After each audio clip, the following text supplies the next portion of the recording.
جس سوداگری کی طرف ہم آج جا رہے ہیں، دو ریاستی حل جو نیریٹو عوام کے سامنے پیش کیا جا رہا ہے، اس لیے جاگیے اور ان لوگوں کو، ان غداروں کے چہروں کو پہچانیے جو عوام کے اندر آہستہ آہستہ آہستہ آہستہ یہ نیریٹو بلڈ کر رہے ہیں کہ ہمارے پاس دو ریاستی حل ہی ہے، اب تو ہمارے پاس دو ریاستی حل بھی نہیں بچا، لہٰذا مجبور ہیں، ہم کچھ نہیں کر سکتے، ہمیں دو ریاستی حل کی طرف آ جانا چاہیے۔ ان لوگوں کے چہروں کو پہچانیے۔ اچھا، ان سے سوال ہے، کیا دو ریاستی ایجنڈا، دو ریاستی حل، یہ واقعی فلسطین کے لیے امن کا باعث بنے گا؟ یہ واقعی اس چیز کا حل ہے؟ کیا یہودی اور کفار ایک جگہ پر کبھی رکے ہیں؟ یہ ان سے سوال ہے۔ آج غزہ تباہ ہے، مغربی کنارے پر اسرائیلی فوجی ہر روز چھاپے مار رہے ہیں،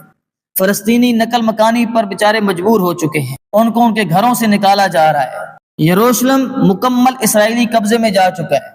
بیت المقدس میں مسلمانوں کے جانے پر پابندی لگا دی گئی ہے، یہودی وہاں دندناتے پھر رہے ہیں اور ٹولیوں کی شکل میں وہاں داخل ہوئے ہیں، اور پوری دنیا صرف مذمت پر اکتفا کر رہی ہے۔ تو پھر ایسے میں دو ریاستی حل صرف ایک آرٹیکل ہے،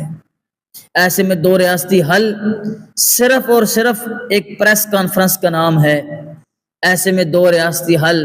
صرف اور صرف عوام کے سامنے اسرائیلی ریاست کو تسلیم کرنے کا ایک منصوبہ ہے، اس کے علاوہ اس کا حقیقت سے کوئی بھی تعلق نہیں ہے۔ اور یہ میں نہیں کہہ رہا، یہ اقوام متحدہ کی رپورٹ ہے، 2022 کی رپورٹ ہے، 25 کی نہیں، 2022 کی اقوام متحدہ کی رپورٹ کے مطابق اگر موجودہ صورتحال جاری رہی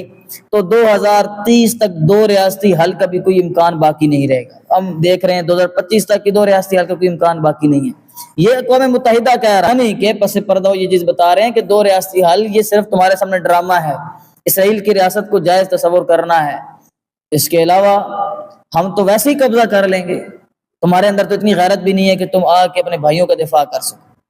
یہ انہوں نے 2022 کے اندر رپورٹ نشر کر دی تھی۔